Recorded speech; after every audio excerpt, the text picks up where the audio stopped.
वो जितनी जायदाद भी वक्फ की हुई है पूरी की पूरी ये तय कर बोल करके उम्मीद पोर्ट पर रजिस्टर करो, उसमें लिखो ये लोगों का इंकरेजमेंट है, लोग कब्जा कर लिए बोल करके लिख दो।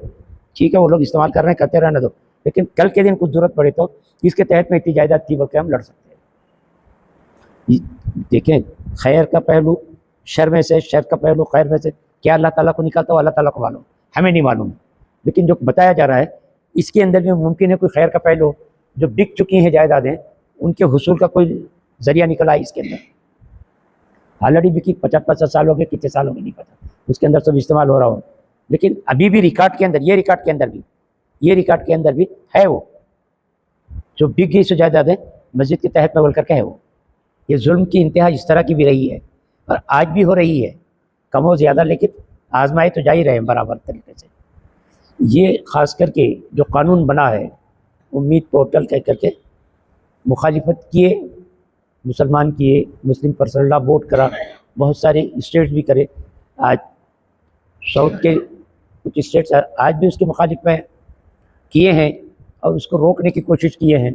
मुस्लिम पर्सनल लॉ तो बहुत देर तक नहीं माना उसको, नहीं उसको वापस लो करो, सुप्रीम कोर्ट जाते, वहाँ जाते, जितनी कोशिशें करनी थी की गई कोशिशें, उसके बावजूद जब ये लागू ही कर दिया गया और मुसलमानों की ज़िंदगी तंग कर दी, मसाजिद के लिए, ईदगाहों के लिए, कब्रस्तानों के लिए, आशुर खाने वगैरह, इनके लिए तंग कर दी गई जगह, मुस्लिम पर्सनल लॉ ने ये किया कि ठीक है अब उम्मीद पोर्टल में हम रजिस्टर कराना शुरू करेंगे। इब्तिदा में मुस्लिम पर्सनल लॉ बोर्ड ने इसकी मुखालिफत की और इसको वापस लेने की पूरी कोशिश की, सुप्रीम कोर्ट जा कर के भी रोकने की अभी भी चल रहा है, इसके बढ़ाने की भी 5 दिसंबर आखिरी तारीख है, इसको बढ़ाने की भी कोशिश चल रही है। तो ये सारी चीज़ें जो कोशिश की करने की हैं वो तो हो रही है। उसके साथ भी मुस्लिम पर्सनल लॉ ये ऐलान किया कि अब कोई भी राह बच कर के निकलने की नहीं निकली है, इसलिए आप तमाम हजरात इसको उम्मीद पोर्टल के अंदर अपलोड कर लें। ये चीज़ ज़्यादातर हमारी जायदादें औकाफ के तहत में दर्ज हैं, बहुत सारी जायदादें ऐसी हैं जिनकी ज़िम्मेदारी मुतवल्ली की है, तो मुतवल्ली की ज़िम्मेदारी को वक्फ बोर्ड रजिस्टर नहीं करेगा, बता रहे हैं उम्मीद पोर्टल पर रजिस्टर नहीं करेगा, मुतवल्ली खुद आगे आ करके अपनी जायदाद को अपलोड करा ले, वो नहीं करेंगे। वो औकाफ वाले हैदराबाद में वो लोग नहीं करेंगे। जितने मुतवल्ली इंतकाल हो गया, मुतवल्ली का बेटा है, पोतरा है, जो भी है, वो आगे आकर के अपनी जायदाद को ये करे, ऐसे ये बता रहे माजिद खान साहब। लेकिन डॉक्टर उस्मान साहब तो उन्होंने जो बताया है, हैदराबाद में जो बताया 100 सवालात हैं, जिसके 100 सवालात हैं, 30 सवालात वक्फ करने वाले के तहत, वाकिफ़ जो वक्फ कर रहा है उसके मुतालिक 30 सवालात हैं, और 30 सवालात जिस चीज़ को वक्फ किया गया उसके हैं, और 30 सवालात उस जायदाद के ताल्लुक़ से कुछ ऐसे हैं। अच्छा, वो पोर्टल खोलते ही रेड डॉट्स जो आते हैं उसका जवाब देना ज़रूरी है, और दूसरे ब्लू वगैरह जो आते हैं एस नो कह करके लिख सकते हैं। जो भी रेड डॉट आया है उसका जवाब दिए बगैर आगे नहीं जाता, कंप्यूटर आगे का पेज नहीं खोलता, आगे ये है आगे नहीं जाता हूँ। पहले क्या है, मैं मुतवल्ली की शक्ल की बात बताता हूँ। मैं ये मस्जिद है, ये मस्जिद के मुतवल्ली मौलाना मुतवल्ली हैं, समझे, इस मस्जिद के। तो मौलाना का नाम पहले लिखना है, मौलाना की फ़ोटो डालना है, मौलाना का फ़ोन नंबर डालना है, सेल नंबर डालना है, ये पहले अगर इस मुतवल्ली है तो। अब उसके ज़मीन के डॉक्यूमेंट्स, उसके डॉक्यूमेंट, जितने भी डॉक्यूमेंट वो पूछता जाएगा, मैं बताया ना 30 वाकिफ़ के ताल्लुक़ से हैं, जितने सवालात वो करते जाते हैं उन सवालात का जवाब देते जाना है। एक आसानी की बात ये बताता हूँ मैं कि ये मस्जिद है, इसका कोई भी पेपर नहीं है, इसका कोई भी मसूल नहीं है, ना मुतवल्ली है, ये है नहीं, वाले कुछ भी नहीं, क्या भी नहीं है। ये मस्जिद है, इसका कुछ भी नहीं है, क्या भी नहीं है। इसको किस तरह से उम्मीद पोर्टल पे हम दाखिल करें? पहले क्या करना है, इस मस्जिद की महल्ले के अफराद मिल कर के एक बॉडी बना लेना है, उसमें एक सदर बना लेना है। अब उनके पास एक डॉक्यूमेंट आ गया, एक सनद आ गई उनके पास। इस मस्जिद को ये 7-8 अफराद मिल करके एक साहब को क्या कर लिए हैं, सदर बना लिए। अब उस सदर को आप मुतवल्ली कह करके, बॉडी का सदर साहब कह करके मस्जिद का नाम लिखिए, मस्जिद का नाम लिख करके फलां साहब सदर लिखिए और उनकी फ़ोटो डालिए, उनका फ़ोन नंबर डालिए।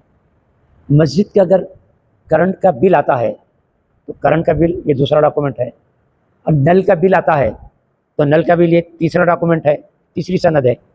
इसके बाद कुछ भी नहीं है आप लोगों के पास।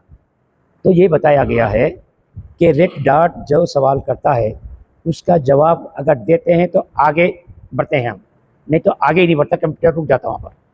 तो उसके लिए बताया गया है कि जहाँ भी रेड डॉट आए और आप रुक जाएं तो 7 मरतबा 00000 7 मरतबा लिखिए, आप एंटर कर दीजिए। एंटर करें तो आगे बढ़ जाता है, आगे बढ़ जाता है, आगे बढ़ जाता। पूरे पोर्टल को इसी तरह आप करके भर दीजिए। आपके पास क्या है, एक बॉडी बना लिए थे, वो पेपर है, उनकी फ़ोटो है, उनका नंबर, इससे हट करके कुछ भी नहीं है। नल का बिल भी नहीं है, करंट का बिल भी नहीं, कुछ भी नहीं है। खाली एक साहब की फ़ोटो है, उनका नाम है, उनका फ़ोन नंबर है। इससे हट करके पूरे उम्मीद पोर्टल पे कुछ भी नहीं, सब सिफर सिफर सिफर सिफर है। एंटर कर दिया आप उसी तरह। 5 दिसंबर आखिरी तारीख़ है, ये तारीख़ आखिरी गुजर गई, आपका नाम उसके अंदर रजिस्टर आ गया, मस्जिद का नाम भी आ गया और एक साहब सदर बोल करके भी आ गए। उसके 1 महीने बाद, 1.5 महीने बाद आपका रिजेक्ट करके क्या आता है, जितने डॉक्यूमेंट्स आपने नहीं भरे हैं इनको भरो बोल करके इत्तला दी। बाद में फिर ये डॉक्यूमेंट्स तैयार करके आप भर सकते हैं। पहले इन टाइम आपने अपने आप को रजिस्टर करवा लिया है, वक्त मुकर्ररा के अंदर आपने मस्जिद को रजिस्टर कर लिया, वो बच गया। अब इसके अंदर बहुत सारे मुख्तलिफ सवालात भी आ रहे हैं, कै को करना, ज़ाती है तो वो है तो ये है तो, कोई जवाब नहीं रहता हमारे पास। रजिस्टर करने की कोई मुद्दत वो दिए हैं तो उससे फ़ायदा उठा लेके हम अपने आप को रजिस्टर कर लेना। हमारे को अपनी जायदादों की हिफाजत करने की कोशिश करनी चाहिए। जो मुद्दत दी गई है उसके अंदर जितनी कोशिश हमसे हो सकती है, हम अपने आशुर खानों की भी, अपनी ईदगाहों की भी, अपने कब्रस्तानों की भी, अपनी मसाजिद की भी, इन चीज़ों की हिफाजत क्यों नहीं करें हम? जो मुद्दत दी गई है उसके अंदर क्यों नहीं करें हम? कर लेना चाहिए। मेरी राय तो ये है कि जो मुद्दत दी गई उससे फ़ायदा उठा करके इन चीज़ों का हम रजिस्टर करवा लें। ख़ास करके मुजावर वगैरह जो लोग हैं उन लोगों के डर है कि ज़्यादा चली गई तो हमारे को आमदनी चली जाती। अब बहुत सारी जगह हम बेच दिए करे हैं। ये इस मस्जिद के तहत में समझिए 2 एकड़ है, एक को बेचे, दूसरे को बेचे, तीसरे को बेचे, चौथे को बेचे। लेकिन कहा क्या जा रहा है, अब उम्मीद पोर्टल पे पूरी 2 एकड़ जगह बताना ही मस्जिद की है बोल करके उसके ऊपर ये कब्ज़ा कर लिए, ये कब्ज़ा कर लिए, नाम देने की ज़रूरत थी। ये 200 गज़ कब्ज़ा होगी, 500 गज़ कब्ज़ा होगी, ये कब्ज़ा होगी, ये कब्ज़ा होगी, ये बताइए। लेकिन मस्जिद के तहत में 2 एकड़ है बताना। कल के दिन कभी भी फैसला हुआ हुकूमत का कि मस्जिद के तहत में तुम लोग निकलो, लोग पैसे डाल कर ख़रीदे, रजिस्टर करा लिए, कुछ भी करो, लेकिन मस्जिद के तहत में अगर उम्मीद पोर्टल में रजिस्टर्ड हो गई तो हुकूमत से लड़ करके उनको खाली करा सकते हैं। ये बताया जा रहा है। बेच दिए कब की, उसके ऊपर 5 मंजिला बिल्डिंग बन गई, वो बन गई, ये बन गई, सब भी। इन्नी बेशक मैं जाइलुन बनाने वाला हूँ फिर अर्जी ज़मीन में खलीफा नायब को, मेरे नायब को मैं बनाने वाला हूँ। फरिश्तों को मुखातब होकर के अल्लाह ताला इरशाद फरमा रहा है कि मैं बनाने वाला हूँ अपने एक नायब को जो ज़मीन में रहेगा। और पैदा किसको किया? आदम अलैहिस्सलातु वस्सलाम को पैदा किया। कहाँ रखा? जन्नत पे रखा। जन्नत पे रखने से पहले अल्लाह तबारक ताला पैदा करने के बाद क्या हुक्म दिया? इनको सजदा करें। क्या हुक्म दिया फरिश्तों को कि आदम अलैहिस्सलातु वस्सलाम को सजदा करें। सबने सजदा किया, एक नहीं किया। कान मिनल जिन, वो जिनों में से था। शैतान बहुत बड़ा, शैतान के माने क्या है? बागी, और मुबालगा का सेगा, बहुत ज़्यादा बगावत करने वाला। वो खलक़तहू मिन तीन वो खलक़तनी मिन नार, मुझे आपने अल्लाह तबारक तआला आग से पैदा किया आपने मुझे, और इनको मिट्टी से पैदा किया है। किसका किसका दर्जा ऊंचा रहता है शैतान को मालूम या अल्लाह ताला को मालूम है। उसको तो सिर्फ हुक्म अल्लाह ताला ने दिया, मानना था। इससे हट करके और क्या बात थी। मेरा खालिक मुझे हुक्म दे रहा है कि सजदा करो, मेरा काम है अल्लाह के बात को मानना है। इससे हट करके तो नहीं था। जन्नत में हज़रत आदम अलैहिस्सलाम को रखा, वहाँ जा कर के भटकाया। अल्लाह ताला ने पहले भी बताया था, फिर उतरते वक्त में बताया, इन्नहु लकुम अदुव्वुम मुबीन, ये तुम्हारा खुला दुश्मन है। ये इससे बहुत होशियार रहना, बेदार रहना। मुस्तकिल तौर से हक़ के साथ बातिल की क़ुव्वतें टकराती रही हैं, टकराती रहेंगी। आखिरत तक के लिए ये तय है कि हक़ के साथ बातिल टकराता रहेगा। हमारे इस मुल्क के अंदर अल्लाह ताला की आजमाइश हमारे ऊपर बढ़ गई है। पहले भी आजमाइशें थी और हमेशा रहेंगी। जैसे इब्तिदा मैंने बताया लिनब्तली, ताकि हम तुम्हें आजमाए, बताया अल्लाह ताला ने। और ये आजमाइश सहाबा के साथ अम्बिया अलैहिस्सलाम से भी रही है। और सबसे ज़्यादा हुज़ूर अकरम सल्लल्लाहु अलैहि वसल्लम ने इरशाद फरमाया, मुझे आजमाया गया है। आप जानते हैं 3 साल तक शैब अबी तालिब में महसूर रहे, आप मुक़य्यद रहे। खाने पीने की कोई चीज़, सोशल बैकाट कर दिया गया। आप लोग, आपके पूरे ख़ानदान का बैकाट कर दिया गया। कोई खाने की पीने की चीज़ें आपके हाथों फ़रोख्त नहीं होती, नहीं दी जाती थी। खाने पीने की दोनों चीज़ें बंद। पत्ते खाते थे, जड़ें खाते थे, वो खाते थे, खाते थे। उस वक्त की तारीख़ के अंदर जो बातें आई हैं, उनकी इजाबतें बकरी के मेंढियों की तरह हुआ करती थी। ये आजमाइशें लाजमी है और आकर के रहेंगी। आजमाइश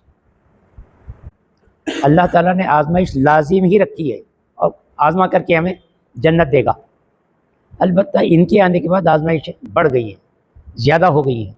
इससे पहले आजमाइशें नहीं है, ऐसे नहीं था। हमें अल्लाह ताला से हमें ये दुआ करते रहना चाहिए कि अल्लाह ताला, हम कमज़ोर ईमान वाले लोग हैं। आजमाइश अगर तू डालना ही चाहता है तो ऐसी आजमाइश में हमें, हर आजमाइश में हमें पूरा उतरने की क़ुव्वत और ताकत भी अता फरमा।